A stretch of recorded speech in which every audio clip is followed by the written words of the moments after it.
Hello, happy holidays. This is Jasmine, your host of Female Field Guide, and today I want to talk about the Christmas NBA games. I want to give you my analysis, my thoughts, my opinions, who's going to win, who may not win, how, why, when, where, whatever. Let's get into it because there's so much to talk about. I am so excited. We're going to dedicate this to the NBA. Before I hop into the 5 games that are going to be played on Christmas Day, Saturday, let's just jump into a few headlines that a few basketball coaches have shared their opinions about Christmas and actually having to play on Christmas. Your beloved Los Angeles Lakers, their head coach Phil Jackson, he had a statement in LA News that he thinks that the NBA league office doesn't care about Christmas. He says that because there are, 10 teams that are playing on Christmas Day, 5 games. And I think what he means by that is that, well, the NBA doesn't care about Christmas and the fact that some teams are going to be away from their families.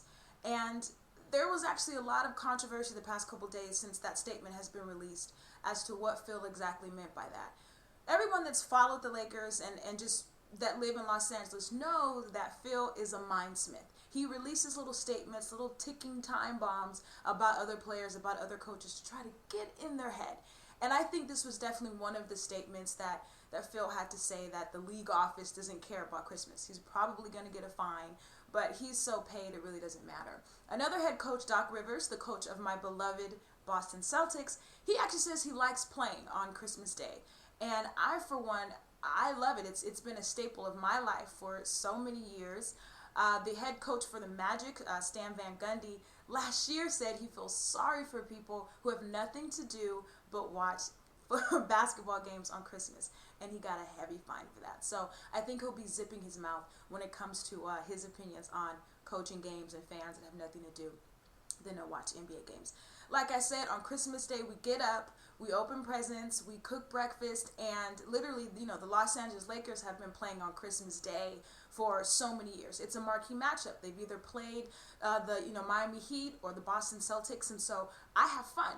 For all those that know me, the Female Field Guy, know that I'm not a Laker fan, so usually it's like me on one side of the couch and, my family on the other side, and I'm talking mess and bah, bah, bah, bah, bah, bah, bah, bah. It's wonderful. It's beautiful. So, Coach Van Gundy, Womp, okay, I actually love the fact that there are 5 NBA games on. Not to mention, there's also NFL games on, as well as college football bowl games. So, never a dull moment in sports on Christmas Day. And I, for one, as a fan, love that there's so many different games that I can watch. So, let's jump right into it. There's 5 games on the NBA.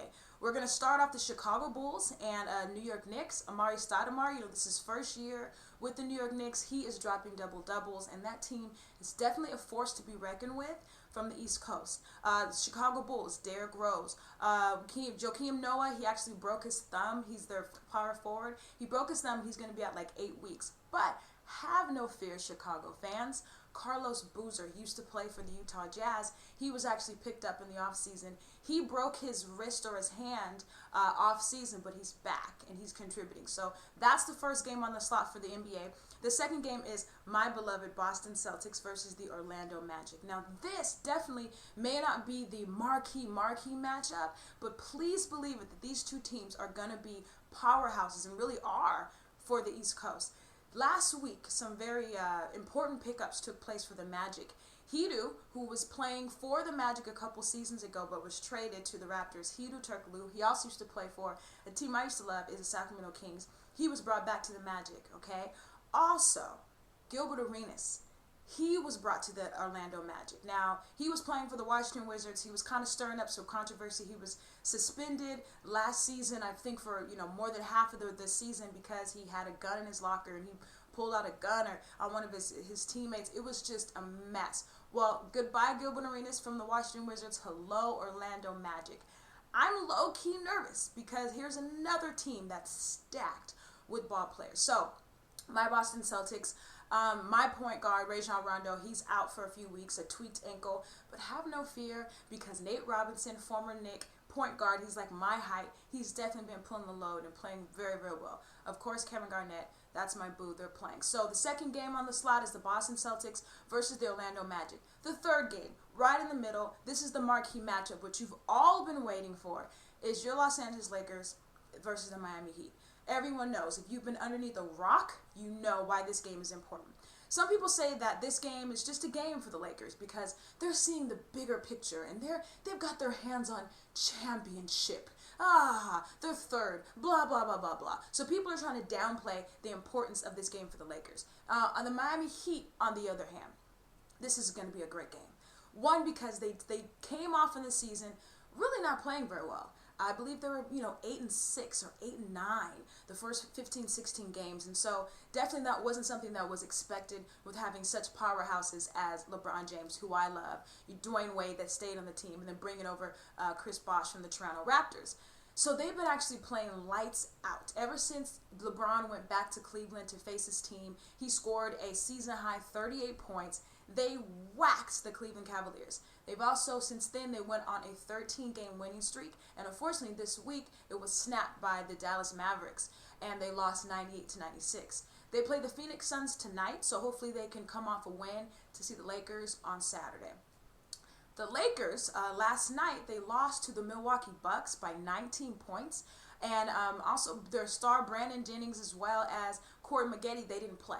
So I'm not quite sure what was going on with the Lakers. Kobe scored 21, but he also was ejected at the fourth quarter for a foul. So hopefully they can get their stuff together because I want to see a good matchup. I want to see the best of Kobe, see the best of LeBron, and the best of Wade so that the Heat can wax that.